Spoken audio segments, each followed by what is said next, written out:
ಮುನವಳ್ಳಿಯಲ್ಲಿ ಸ್ವಯಂ ಪ್ರೇರಿತ ರಕ್ತದಾನ ಶಿಬಿರ ಯಶಸ್ವಿ. 42 ದಾನಿಗಳಿಂದ ರಕ್ತದಾನ.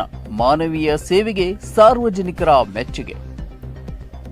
ಜಿಲ್ಲಾ ಪಂಚಾಯತ್ ಬೆಳಗಾವಿ ಹಾಗೂ ಜಿಲ್ಲಾ ಆರೋಗ್ಯ ಮತ್ತು ಕುಟುಂಬ ಕಲ್ಯಾಣ ಇಲಾಖೆ, ತಾಲೂಕಾ ಪಂಚಾಯತ್ ಸವದತ್ತಿ ಹಾಗೂ ತಾಲೂಕಾ ಆರೋಗ್ಯಾಧಿಕಾರಿಗಳ ಕಾರ್ಯಾಲಯ ಸವದತ್ತಿ, ಪುರಸಭೆ ಮುನವಳ್ಳಿ ಹಾಗೂ ಪ್ರಾಥಮಿಕ ಆರೋಗ್ಯ ಕೇಂದ್ರ ಮುನವಳ್ಳಿ ಅವರ ಸಂಯುಕ್ತ ಆಶ್ರಯದಲ್ಲಿ ಬುಧವಾರ ಮುನವಳ್ಳಿಯ ಪ್ರಾಥಮಿಕ ಆರೋಗ್ಯ ಕೇಂದ್ರದಲ್ಲಿ ಆಯೋಜಿಸಲಾಗಿದ್ದ ಸ್ವಯಂ ಪ್ರೇರಿತ ರಕ್ತದಾನ ಶಿಬಿರವು ಅತ್ಯಂತ ಯಶಸ್ವಿಯಾಗಿ ನಡೆಯಿತು.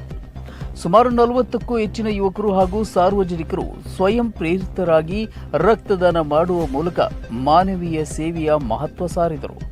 ಕಾರ್ಯಕ್ರಮವು ಶ್ರೀಮಣಿಪುರ ಶ್ರೀ ಮುರುಗೇಂದ್ರ ಮಹಾಸ್ವಾಮಿಗಳು, ಶ್ರೀ ಸೋಮಶೇಖರ ಮಠ್, ಮುನವಳ್ಳಿ ಬಂಡಾರಹಳ್ಳಿ ಅವರ ದಿವ್ಯ ಸಾನ್ನಿಧ್ಯದಲ್ಲಿ ನೆರವೇರಿತು.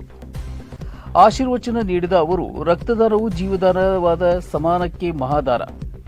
ಆರೋಗ್ಯವಂತ ಪ್ರತಿಯೊಬ್ಬರೂ ನಿಯಮಿತವಾಗಿ ರಕ್ತದಾನ ಮಾಡುವ ಮೂಲಕ ಅಪಾಯದಲ್ಲಿರುವ ಜೀವಗಳನ್ನು ಉಳಿಸುವ ಕಾರ್ಯದಲ್ಲಿ ಪಾಲ್ಗೊಳ್ಳಬೇಕು. ಮಾನವೀಯ ಸೇವೆಗಿಂತ ಶ್ರೇಷ್ಠವಾದ ಧರ್ಮ ಮತ್ತೊಂದಿಲ್ಲ ಎಂದು ಕರೆ ನೀಡಿದರು. ಕಾರ್ಯಕ್ರಮದ ಅಧ್ಯಕ್ಷತೆ ವಹಿಸಿದ್ದ ಡಾಕ್ಟರ್ ನವೀರ್ ನಿಜಿಗುಲಿ ಆಡಳಿತ ವೈದ್ಯಾಧಿಕಾರಿಗಳು ಮಾತನಾಡಿ, ತುರ್ತು ಚಿಕಿತ್ಸೆಗಳು, ಅಪಘಾತಗಳು ಮತ್ತು ಶಸ್ತ್ರಚಿಕಿತ್ಸೆಗಳಿಗೆ ರಕ್ತದ ಅತ್ಯಗತ್ಯ ನಿರಂತರವಾಗಿದ್ದು, ಸ್ವಯಂ ಪ್ರೇರಿತ ರಕ್ತದಾನಿಗಳ ಸಹಕಾರ ಅತ್ಯಂತ ಮಹತ್ವದ್ದಾಗಿದೆ ಎಂದು ಹೇಳಿದರು.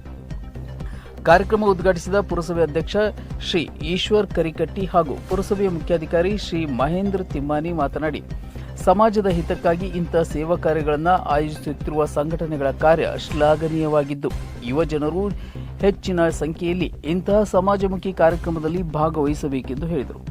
ಮುಖ್ಯ ಅತಿಥಿಗಳಾಗಿ ಶ್ರೀ ಚಂದ್ರಶೇಖರ್ ಪೂಜಾರ್, ಅಧ್ಯಕ್ಷರು ಎಪಿಎಂಸಿ ಸವದತ್ತಿ, ಗಂಗಾಧರ್ ಗೋರ್ಬಾಳ್, ಐಜಿ ಚಂದ್ರಗಿ, ಶ್ರೀಶೈಲ್ ಗೋಪಶೆಟ್ಟಿ ಮತ್ತು ಸಹೇಲಿ ಹಾಗೂ ಇನ್ನರ್ ವೀಲ್ ಕ್ಲಬ್ ಅಧ್ಯಕ್ಷರು ಭಾಗವಹಿಸಿ ಕಾರ್ಯಕ್ರಮ ಉದ್ದೇಶಿಸಿ ಮಾತನಾಡಿದರು. ಶಿಬಿರದಲ್ಲಿ ಯುವಕರು ಉತ್ಸಾಹದಿಂದ ರಕ್ತದಾನ ಮಾಡಿದರು. ಪ್ರಾಥಮಿಕ ಆರೋಗ್ಯ ಕೇಂದ್ರದ ವೈದ್ಯರು ಹಾಗೂ ಸಿಬ್ಬಂದಿ ಮತ್ತು ಪುರಸಭೆ ಸಿಬ್ಬಂದಿ ರಕ್ತ ಸಂಗ್ರಹಣೆಯಲ್ಲಿ ವ್ಯವಸ್ಥಿತವಾಗಿ ನಡೆಸಿಕೊಂಡರು. ರಕ್ತದಾನಿಗಳಿಗೆ ಪ್ರಮಾಣ ಪತ್ರ ಹಾಗೂ ಅಭಿನಂದನಾ ಸ್ಮರಣಿಕೆಯನ್ನು ವಿತರಿಸಿ ಗೌರವಿಸಲಾಯಿತು. ಕಾರ್ಯಕ್ರಮದ ಯಶಸ್ಸಿಗೆ ಆಶಾ ಕಾರ್ಯಕರ್ತರು ಹಾಗೂ ಸಹೇಲಿ ಮತ್ತು ಇನ್ನರ್ ವೀಲ್ ಕ್ಲಬ್ ಅಧ್ಯಕ್ಷರು, ಸರ್ವ ಸದಸ್ಯರು, ಆರೋಗ್ಯ ಇಲಾಖೆ ಸಿಬ್ಬಂದಿ, ಸ್ವಯಂ ಸೇವಕರು ಹಾಗೂ ಅಜ್ಜಪ್ಪ ಗಡಮಿ ಹಾಗೂ ಚನ್ನಬಸವೇಶ್ವರ ಮಹಾವಿದ್ಯಾಲಯದ ಎನ್ಎಸ್ಎಸ್, ಎನ್ಸಿಸಿ ವಿದ್ಯಾರ್ಥಿಗಳು ಹಾಗೂ ರೆಡ್ ಕ್ರಾಸ್ ತಂಡದವರು, ಸಾರ್ವಜನಿಕರು ಶ್ರಮಿಸಿದರು. ಸಮಾಜದಲ್ಲಿ ರಕ್ತದಾನದ ಬಗ್ಗೆ ಜಾಗೃತಿ ಮೂಡಿಸುವಲ್ಲಿ ಈ ಶಿಬಿರ ಮಹತ್ವದ ಪಾತ್ರ ವಹಿಸಿದ್ದು, ಸಾರ್ವಜನಿಕರಿಂದ ವ್ಯಾಪಕ ಮೆಚ್ಚುಗೆ ವ್ಯಕ್ತವಾಯಿತು.